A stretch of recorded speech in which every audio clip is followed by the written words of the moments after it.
자, 이번 주 3교시 수업 시작하도록 하겠습니다. 교과서 81페이지 세 번째 생체 내 DNA와 RNA 분자. 자, 1번 DNA 분자. 자, 일부 DNA 바이러스는 몇 번 강조했듯이 단일 가닥으로 되어 있습니다. 이 우리가 싱글 스트레인드 DNA, ssDNA 이렇게 이야기하고요. 그렇지만 대부분의 유기체의 DNA는 이중 가닥이면서 서로 상보적인 DNA의 형태로 구성되어 있다. 이렇게 표현을 하고 있네요. 지금 보고 계시는 그림 4-16은 전자현미경으로 본 그 이중 DNA 가닥을 갖는 모습들을, DNA가 펼쳐져 있는 모습이죠. 아주 환상적으로 이렇게 잘 펼쳐져 있는 모습인데요. 그런 모습을 보여주고 있고, 자, 두 번째 보니까 원형 DNA와 슈퍼코일 이런 말이 나와 있습니다. 밑에서 세 번째 줄 보게 되면은 DNA 가닥은요, 단일 가닥일 수도 있고 이중 가닥일 수 있다 언급했었죠. 하지만 모든 DNA 분자가 또 원형으로만 되어 있는 거 아니에요. 다음 페이지요. 82페이지. 자, 동물과 인간의 호흡기 감염을 일으키는 아데노바이러스 많이 들어봤죠? 그 다음 천년두를 일으키는 폭스 바이러스, 이것들은 선형으로 된 DNA를 포함하고 있습니다. 원형이 아니고. 그 다음에 진핵생물 대부분의 염색체는 굉장히 다양한, 우리 사람 같은 경우에도 유게니코 46, 23쌍의 염색체 각각의 단일 선형의 DNA 가닥으로 되어 있죠. 선형 DNA 분자를 포함하고 있습니다. 그 옆에 있는 그림 4-18을 보게 되면은 원형으로 되어 있는 DNA가 있습니다. 원형으로 되어 있는 DNA. 여기 보니까 번호가 1번부터 10번까지 이렇게 매겨져 있죠. 어떤 종류의 그 진핵생물 말고 원핵생물에서는 이렇게 원형으로 되어 있는 DNA도 있다는 것을 이야기하고 있네요. 그 다음에 마이토콘드리아 DNA 분자도 이런 원형일 수도 있고요. 선형으로 보이는 두 가지 슈퍼코일. 자, 결국은 이것들이 하나로 보면 긴 하나의 가닥이지만은 이것들이 DNA 가닥에 있을 때는, 그 세포 안에 있을 때는 이렇게 펼쳐져 있을 공간적 여유가 없어요. 이것들이 서로 이제 고여 있다는 거죠. 우리가 고무줄, 고무밴드를 한번 생각해 봅시다. 고무밴드를 펼쳐 놓으면은 하나의 큰 원형이지만 그걸 꼬아버리면 어떻게 됩니까? 꼬아버리면은 부피가 굉장히 줄어들고 컴팩트하게 유지가 될 수 있죠. 그래서 생체 내에서는 그렇게 되어 있는 모습을 우리가 슈퍼코일 이렇게 이야기를 한다는 것입니다. 결국은 80페이지 오른쪽에서 두 번째 줄, 결국 슈퍼코일의 형태는 DNA보다도 크기가 작은 세포나 바이러스 입자에 DNA가 들어갈 수 있도록 즉 압축해주는 그런 역할을 한다. 그렇게 생각해 주기 바랍니다. 자, 오른쪽에 가서 중요한 부분 하나만 짚고 넘어가도록 하겠습니다. 자, 거기 보니까 볼드체로 가운데 토포 이성질체화 효소라고 하는 것이 나와 있습니다. 그 부분 한번 보도록 하겠습니다. DNA 리플리케이션이라고 하는 것을 지금 여기 그림에서 보여주고 있는데요. 한번 봅시다. 좀 전에 제가 고무밴드를 이야기했는데, 자, 이런 고무밴드가 있다고 생각하고 그 고무밴드를 이렇게 꼬았다고 생각합시다. 꼬아 있는 고무밴드를 가운데에서 이렇게 풀어버리면은 처음에는 쉽게 열리지만은 시간이 나중에 더 당기면 어떻게 되겠습니까? 양쪽은 더욱더 슈퍼코일 되어서 잘 안 열리겠죠, 그죠? 그러면 DNA가 이중나선이 복제가 되기 위해서는 다 이렇게 풀려야 돼요. 단일 가닥으로 풀려야 되는데, 단일 가닥으로 풀리면서 슈퍼코일이 더욱더 코일화되어 버리면은 나중에는 물리적으로 이제 풀리지 않는다는 이야기죠. 그거를 방지해 주는 데 관여하는 것이 이런 토포 아이소메레이저라고 하는 효소입니다. 자, 이 효소들은 제가 여기 설명했듯이 서로 꼬여있는 이중가닥 DNA를 과도하게 꼬이게 하거나 혹은 반대로 덜 꼬이게 하는데 작용을 합니다. 꼬이게 해야 될 필요가 있을 때는 꼬이게 하고, 이것처럼 DNA 복제가 위해서 이렇게 풀려야 될 때는 이것을 잘라버려서 고무줄 여러분들이 이렇게 말려가 있을 때 딱 하나 끝을 자르면 쫙 풀려버리겠죠. 그 원리를 이용하는 겁니다. 그 원리를 이용해서 DNA 가닥을 이렇게 풀었다 당겼다 하는 그런 역할을 하는 것이 그 효소다. 거기까지 정리하도록 하겠습니다. 결국은 3차원 고임을 풀어주는 데 관여하는 효소입니다. 자, 중요한 거는 왜 내가 이걸 하냐면은 토포 이성질체화 효소 바로 밑에 보면 그런 말이 있어요. 이런 토포 이성질체화 효소는 DNA 복제 및 유전자 발현에 굉장히 중요한 역할을 합니다. 그리고 많은 항생제와 항암제가 토포 이성질체화 효소의 저해제로 작용합니다. 즉 이것의 작용을 막아버리면은 DNA 가닥이 열리거나 이렇게 유전자 복제를 할 때 작용을 제대로 하지 못하겠죠. 예를 들어서 암세포가 정식하기 위해서는 세포의 분열을 하기 전에 DNA 복제가 아주 빠르게 일어나야 되잖아요. 그걸 못하게 하기 위해서 이 효소의 활성을 막아버리는 거예요. 그렇게 되면은 DNA 복제가 제대로 되지 않겠고 세포의 분열, 즉 암세포의 정식이 제대로 일어나지 않겠죠. 그런 차원에서 중요한 표적 효소이기 때문에 제가 언급을 하고 지나가는 것입니다. 세 번째, 단일 가닥 폴리뉴클레오타이드. 자, 단일 가닥 폴리뉴클레오타이드 사람 같은 경우에는 주로 이제 RNA 분자에서 발견되는 이런 모습인데요. 물론 이중가닥 DNA를 가지고 있는 바이러스도 가지고 있습니다. 자, 바이러스가 DNA 유전자, RNA 유전자 가지고 있지만 어떤 종류의 바이러스는 RNA가 또 이중 나성으로 되어 있는 그런 것들도 있다는 이야기예요. 우리 교과서 그림 4-20을 보게 되면은요, 4-20을 보게 되면은, A. 변형된 단일 가닥의 랜덤 구일 코조 이 말이 있고, B는 이렇게 서로 고위가 있는 모습이 있고, 또 어떤 경우에는 서로 자가 보존성으로 되어 있다. 이게 무슨 말이냐면은, 자, 여러분들 이중 DNA 가닥을 단일로 분리했다 생각합시다. 분리해가지고 각각 분리된 DNA 가닥들을 가만히 놔두면 어떻게 될까요? 가만히 놔두면은 A와 같은 형태로 존재할 거예요. 자, 그런데 DNA 가닥에는 어느 부분은 AT가 있고 또 반대 부분에는 TA가 있겠죠. 상보적인 확률이 굉장히 많겠죠. 그럼 상보성을 가지는 것끼리는 저끼리 이렇게 모일로한 성질을 가지고 있어요. 그렇게 되면 그것들이 서로 이제 모이게 되고 자기 상보석으로 단일인데도 불구하고 시의 그림처럼 구조가 비슷한 것끼리는 서로 모여서 상보적인 A와 T 사이의 이중결합, G와 C 사이에는 삼중결합을 형성해 버려요. 그런 것이 우리가 헤어핀 구조 이렇게 이야기합니다. 물론 교과서의 C처럼 이렇게 완벽하게 헤어핀 구조를 하는 경우에는 그렇게 드물게 나타나지 않는 현상들입니다. 그래서 교과서 83페이지 오른쪽 위를 보게 되면은 DNA든 RNA든 단일 가닥 형태는 용액 내에서 무작위 코일 형태로 존재합니다. 세 번째 줄. 그러나 생체 내에서 발견되는 단일 가닥 분자들은 서로 쌓여있는 나성을 형성하는 경향성을 가집니다. 안전성을 유지하기 위해서. 또한 핵산 서열에서 방금 언급한 내용이죠. 서로 결합이 가능한 염기쌍이 존재하기 때문에 자기 상보성을 유지하기 위해서 서로 이렇게 결합을 하게 됩니다. 그래서 시의 그림처럼 자체적으로 이중가닥을 형성하고 그 이중가닥이 형성된 부분은 우리가 튀어나온 부분이다. 그래서 루프 구조다. 이렇게 이야기를 하고 있습니다. 이게 왜 중요하냐면은 84페이지에 그 이야기가 나오고 있습니다. 많은 단일 가닥 RNA 분자는 자가 상보성을 갖는다. 다시 한번 언급을 하고 있네요.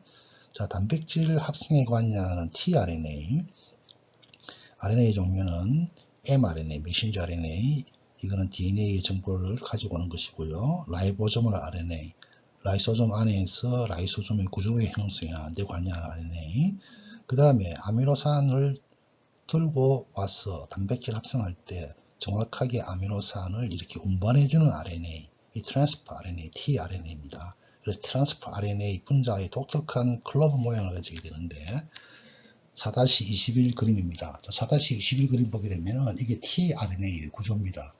보니까 A, C, C 뭐 쭉쭉쭉 이렇게 있어요.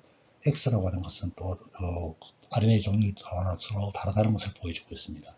단일 가닥임에도 불구하고 저끼리 A와 G, 자, A와 U는 T 대신에 U가 있으니까 A는 U와 결합을 합니다. 저끼리 이렇게 결합을 막 하게 되는 거예요.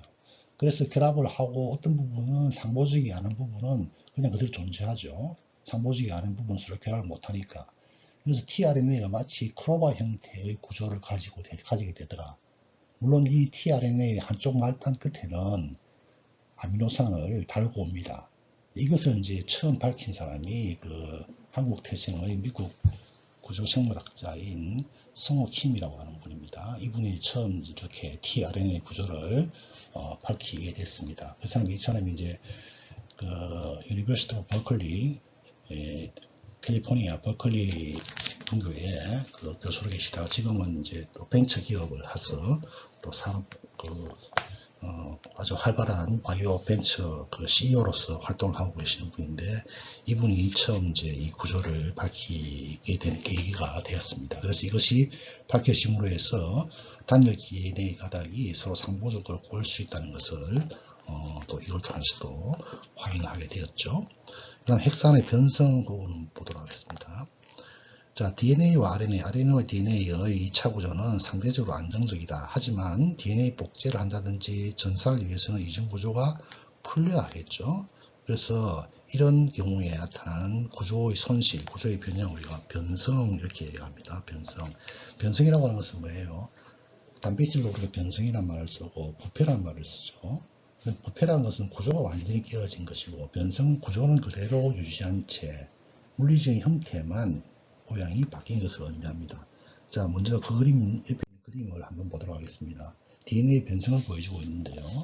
원래 DNA 가닥이 이중나선으로 되어 있어요. 이것은 만약에 열을 가하게 된다면은 A와 T, G와 C 사이에 있는 수소결합이 다 이렇게 이탈되어서 각각의 단일 DNA로 이렇게 변성이 될 수 있다는 것을 그 그림에서 보여주고 있습니다. 이런 것은 다시 또 저 길이 닿으면 원래의 DNA로 이렇게 서로 돌아가려고 하는 성질을 가지게 되겠죠. 네, 그런 과정은 우리가 가역적이다. 그래서 교과서 85페이지 왼쪽 맨 아래 보면 그런 말이 있죠. DNA 변성은 가역적이다. 예를 들어서 열 변성된 DNA가 냉각되면 다시 이중가닥이 형성이 될 수도 있다. 이런 표현이 있고, 85페이지 방금 살펴보았던 왼쪽 DNA 변성은 가역적이다. 바로 위에 보면 그런 말이 있어요. A와 G의 양이 많을수록 변성은 잘 일어나지 않는다. 당연하겠죠? A와 G 사이는 A와 T 사이보다도 C와 G 사이, 죄송합니다. 3중 수소 결합을 하고 있기 때문에 더 많은 에너지가 연력학적으로 풀리기 위해서는 필요하다는 그런 개념이 되겠습니다. 4-5 부분은 이 그림으로 정리하도록 하겠습니다. 결국 이제 4-5에서 이야기하는 것도 이 센트럴 도그마에 의해서 만들어진 과정입니다. 이 과정은 단백질이 만들어지는 과정이기 때문에 제가 시간이 되면은 마지막 부분에 유전자 발현 부분에서 이것을 다시 좀 언급을 하도록 하겠습니다. 88페이지 넘어가고요. 88페이지 요약부 정리해 주기 바라고요. 89페이지 넘어가서 90페이지 생화학의 도구 쪽으로 가서 한번 보도록 하겠습니다. 자, 생화학의 도구 여기서 여러분들이 꼭 좀 알아둬야 될 것을 제가 참 간단하게 설명을 하도록 하겠습니다. 자, 우리가 옷을 만드는데 저는 이것을 많이 이제 표현을 하는데, 옷을 만들기 위해서는 천이 있어야 되겠죠. 그 천을 가지고 옷을 만들기 위해서는 재단을 해야 되고, 재단을 한 다음에 그걸 가위로 자르고 또 제방토로 이어 붙여야 되는 과정입니다. 이게 이제 이런 과정을 우리가 하는 것을 유전자의 조작에도 연관성을 둘 수가 있어요. 여기 보면은 제한 요소라는 표현이 나옵니다. 제한 요소, restriction enzyme이라고 그러는데요. 우리 그림 4A1을 보니까 생체 외에서 일어나는 재조합 DNA의 생성이라는 말이 나와 있습니다. 재조합 DNA. 원래의 DNA 가닥을 우리가 서로 다르게, 조합을 다르게 한다. 이런 뜻이에요. 자, 거기 보니까 파란 게 있고, 빨간색으로 이야기할게요. 파란 게 있고 붉게 표현된 부분이 있습니다. 제한 요소라고 하는 것은 제한적으로 잘라낸다. 이런 뜻이에요. 그러면 이코R1으로 절단한다. 이런 말이 있는데요. 이 이코R1이라고 하는 것은 대장균에서 발견된 DNA를 잘라내는 효소입니다. 그러면은 이코R1이라고 하는 이것은 밑에 보니까 잘린 부분이 보여주고 있어요. 항상 동일한 부분, 이쪽 부분만을 이코R1이라고 하는 효소는 잘라냅니다. 그러면은 파란색 부분과 빨간색 부분에 서로 다른 DNA 가닥을 이코R1이라고 하는 걸로 자르게 되면은 잘린 부분은 항상 똑같은 발단 부분을 가지고 있다는 거예요. 그럼 이것을 같이 섞어버리면 어떻게 될까요? DNA 가닥은 상보성이 있기 때문에 A와 T는 G와 C는 서로 만나려고 할 거예요. 그렇게 되면은 그것이 자연스럽게 만나서 붙어버리는, 밑에 보니까 DNA 리가즈에 의한 접합이란 말이 있죠. 이 DNA 리가즈라는 것은 이렇게 말단으로 서로 분리된 부분들을 서로 붙여주는 풀과 같은 역할을 하는 것입니다. 붙여주는 풀과 같은 역할을 하는 것이고요. 이런 것들은 지금 우리가 산업에서 굉장히 많이 활용이 되고 있습니다. 뭐 백신을 만든다든지요. 안 그러면 어떤 항체를 만든다든지 호르몬을 생산하기 위해서 한다든지 하는 이런 우리가 지금 뭐 항체 진단 키트 많이 쓰고 있고 항체로 우리가 질환을 극복하기 위해서 항체를 신약으로 이렇게 개발하는 경우가 많잖아요. 전부 다 이런 과정을 통해서 기본적으로 일어나는 과정입니다. 그 다음에 이거는 이렇게 우리가 제조합으로 만들어낸 DNA를 인위적으로 잡아 넣는 과정입니다. 자, 거기 보니까 우리가 조금 전에 이야기했던 그런 방법으로 어떤 유전자를 저기 보니까 삽입될 유전자가 되어 있어요. 만약 이것이 이제 그로스 팩터라 생각합시다. 그로스 호르몬을 만들어내는데 필요한 유전자라 생각하면은 이 그로스 호르몬 유전자를 좀 전에 설명한 것과 같이 제한 요소에 의해서 자른 다음에 그것을 다시 잡아놓고 그걸 다시 또 다른 종류의 제한 요소로 이렇게 각각의 끝부분을 이렇게 또 오픈시켜 버립니다. 그러면은 이렇게 끝부분 오픈시키는데 쓰인 동일한 제한 요소를 가지고 플라즈미드 DNA라고 하는 것에다가 잡아넣습니다. 이 플라즈미드 DNA는 뭐냐면은 우리가 진핵식물에서는 핵 말고 마이토콘드리아에도 DNA가 있죠. 마이토콘드리아는 핵 DNA와 상관없이 마이토콘드리아 자체를 정식할 때 핵과는 무관하게 분열 정식하지 않습니까? 마찬가지입니다. 이 플라즈미드 DNA라고 하는 것은 세균의 DNA와는 상관없이 이것들이 분열 정식을 합니다. 그래서 이것을 세균 DNA, 제일 많이 쓰는 게 대장균이에요. 물론 여기서 말하는 대장균은 병을 일으키는 부분의 유전자는 삭제된 그런 종류의 대장균입니다. 그러한 대장균의 유전자에 잡아넣는 거예요. 자, 가운데 그림 보니까 숙주세포 DNA 있죠. 이게 바로 이제 대장균 DNA예요. 대장균 DNA 그냥 뭐 분열 방식할 거예요. 그런데 이것을 만들어줄 때, 자, 거기 보니까 파란색으로 되어 있어요. 표지자가 되어 있고 항생제 내성 유전자라고 되어 있어요. 자, 그러면 내가 이렇게 어떤 삽입된 유전자를 벡터라고 하는 운반체에다 넣어서 재조합된 DNA 분자를 만들었어요. 만들어서 이것을 숙주세포에다 잡아 넣었는데 어떤 종류의 숙주세포에는 이것이 있고 또 어떤 숙주에는 이것이 없기도 할 거예요.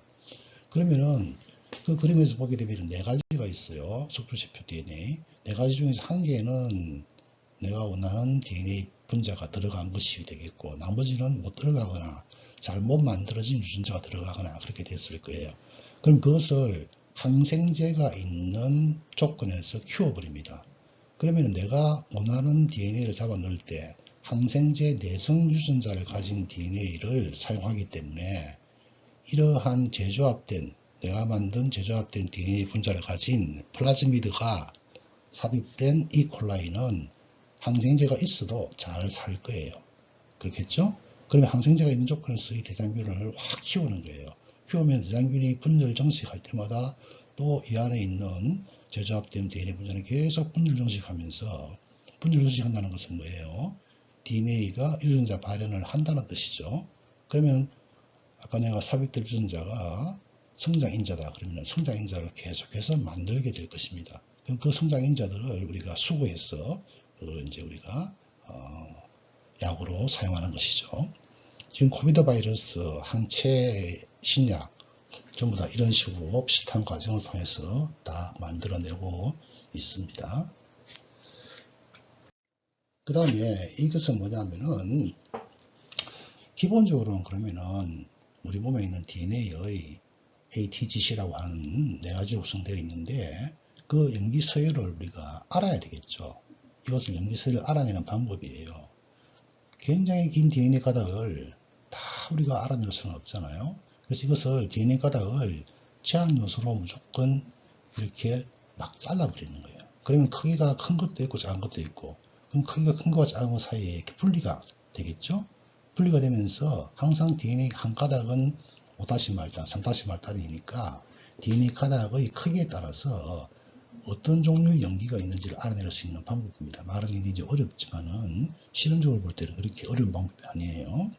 물론 지금은 이 방법을 많이 쓰지 않고 요즘은 이제 기계로서 사람이 가지고 있는 DNA 염기 서열이 뭔지는 아주 빠른 시간 내에 우리가 이것을 밝혀낼 수 있고, 또 지금 모든 인종의 대부분의 인종의 DNA 염기 서열은 이미 다 밝혀져서 공개되어 있는 그런 상황들입니다. 결국 이제 이런 것들에 가지고 우리가 이제 예측을 할 수 있는 것이죠. 나는 어떤 종류의 유전자를 가지고 있고, 나는 그래서 어떤 질병에 취약할 수도 있다. 그러기 위해서는 내가 어떤 준비를 해야 된다 하는 이제 그런 시나리오가 만들어지게 될 것입니다. 자, 여기까지 해서 우리가 4장을 마치고요. 사실 5장부터가 이제 공격적인 상황을 좀 더 깊이 있게 다루는 부분입니다. 4장까지는 조금 서론적인 내용이었고요. 자, 5장을 보니까 단백질의 1차 구조, 자, 아미노산, 펩티드와 펩티드 결합, 그 다음에 5-3 단백질, 유전자에서 단백질로 뭐 이렇게 돼 있어요. 5장을 시작하는 그림의 왼쪽 그림을 한번 봐주기 바랍니다. 뭐가 막 구조가 이상하니까 좀 복잡해 보이죠? 복잡해 보이는데 이건 헤모글로빈 구조를 보여주고 있습니다. 헤모글로빈 구조. 자, 5장의 시작 부분 왼쪽 페이지 그림 아래 있는 부분 한번 봅시다.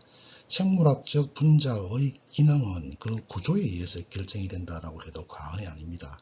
결국은 정상적인 구조를 갖지 못하면 정상적인 기능을 하지 못한다는 뜻입니다. 단백질의 정교한 구조는 단백질을 구성하는 아미노산의 구조와 또 각각의 아미노산의 화학적 특성에 의해서 결정이 되고, 이것이 결국은 유전자 발현이라는 걸로 나타나게 됩니다. 생화학에서 구조와 기능의 관계의 중요성은 예를 들어서 낭성 선모섬유증, 그리고 시클셀 아니미아라고 알고 있는 낫세포 빈혈증, 이런 것들에서 대표적으로 우리가 그것을 알 수 있습니다. 이러한 질병은 하나의 아미노산 돌연변에 의해서 전체 단백질의 기능이 달라진다는 것을 보여주는 아주 극단적인 예가 되겠습니다.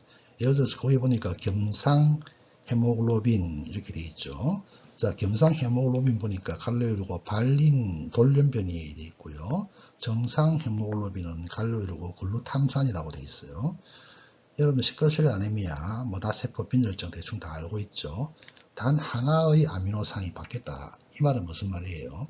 글루탐산을 가지고 있는 글루탐산을 만들어내라라고 하는 유전자 정보가 발린이라고 하는 아미노산으로 가져오게끔 돌연변이가 된 거예요. 단 하나의 염기 서열이 바뀜으로 해서 한 개의 아미노산이 다른 걸로 들어오게 되겠고, 하나의 아미노산이 다름으로 해서 헤모글로빈 구조가 완전히 바뀜으로 해서 산소 공급에 문제가 생기는 그런 유전적 질환이죠. 그래서 낫세포 빈혈증 환자의 적혈구는 어떻습니까? 산소를 운반하기에 충분치 않은 형태가 되는 것이죠. 그래서 극성을 갖는, 자, 이 부분 잘 읽어두세요. 극성을 갖는 정상 글루탐산. 자, 여기 보니까 정상 헤모글로빈은 갈로이르고 글루탐산이었어요. 이 글루탐산의 어떤 성질의 아미노산이다? 극성을 가진다. 이 말이네요. 자, 발리는, 돌연변이 된 발리는 극성이 아닌 비극성으로 대치됩니다. 그래서 하나의 아미노산, 극성 아미노산이 비극성으로 대치되는 바람에 구조적인 변화가 생겨서 이것이 바로 낫세포 빈혈증이 발생한다는 것입니다. 그럼 결국은 이제 우리가 이러한 질환을 이해하기 위해서는 질환의 유도에 핵심적인 역할을 하는 단백질의 구조가 어떻게 되고 있고 그것이 어떻게 또 기능을 발휘하는지를 알아야 되겠다. 이런 의미가 되겠습니다. 오른쪽은요. 단백질의 1차 구조. 핵산은 생체 고분자 바이오폴리머 일종으로 유전 정보를 저장하고 그 다음에 생체 고분자의 또 다른 예시가 단백질이다. 이렇게 되어 있네요. 생체 내에서 단백질 역할은 굉장히 많습니다. 작은 물질이나 이온을 세포막을 가로질러 수성하기도 하고 또 세포나 조직의 구조를 형성하기도 합니다. 또 면역 반응, 혈액 응고 등의 과정에서 중요한 역할을 하고 우리 최근 들어 여러분들 코로나 감염 여부를 키트로 이렇게 검출하지 않습니까? 그게 다 단백질 반응을 가지고 알아내는 방법이죠. 또 우리가 효소, 엔자임 또는 단백질로 구성되어 있고요. 이 효소가 제 역할을 하지 않은 경우에 아주 심각한 질환으로 또 이렇게 넘어갈 것입니다. 그 다음 테라그래프 생체 분자의 기능과 구조 간의 연관성을 알아보는 것은 생화학에서 가장 핵심적인 분야 중에 하나입니다. 이러한 관점에서 매우 복잡한 구조로 고도의 기능을 수행하는 가장 기본적인 단백질의 1차 구조를 먼저 여러분들이 이해를 잘 해야 되겠습니다. 우리가 왼쪽에서 봤던 5-1 그림의 마이오글로빈은 비교적 작은 단백질, 5-1은 다음에 나오겠네요. 마이오글로빈은 근육에서 산소의 운반에 관여하는 것이죠. 헤모글로빈은 혈액에서 하는 것인데 차이점은 뭐죠? 마이오글로빈은 하나의 단백질 덩어리 3차 구조가 제 역할을 하는 것이고 헤모글로빈은 4개가 모여야지만이 역할을 하는 것, 즉 4차 구조가 되어야지만이 제 역할을 하는 거였죠. 그래서 마이오글로빈은 비교적 작은 단백질이며 동물 조직에서 산소와 결합하고 또 이것을 저장하는 역할을 하고 있고요. 여기에 대해서 이제 우리가 배울 것이고, 그 다음 6장과 7장에서 이 마이오글로빈과 같은 단백질의 구조와 기능을 조금 더 우리가 자세히 알아볼 것입니다. 그래서 지금부터는 물론 지금 시간이 다 됐죠. 그래서 다음 비대면 끝나고 대면 수업할 때부터 본격적으로 단백질의 구조를 형성하는 아미노산에 대해서 배우고 그 구조가 어떻게 형성되는지를 배우게 될 것입니다. 계약하자마자 바로 또 비대면 되고 이래서 어수선하고 사실 지금 뭐 녹화 이것도 지금 뭐 그렇게 좋은 방법이 아니죠. 2주 동안 비대면 수업한다고 고생 많았습니다. 다음 주부터는 대면 수업하면서 본격적으로 생화에 대한 이해를 같이 나누도록 하겠습니다. 자, 수고 많았습니다.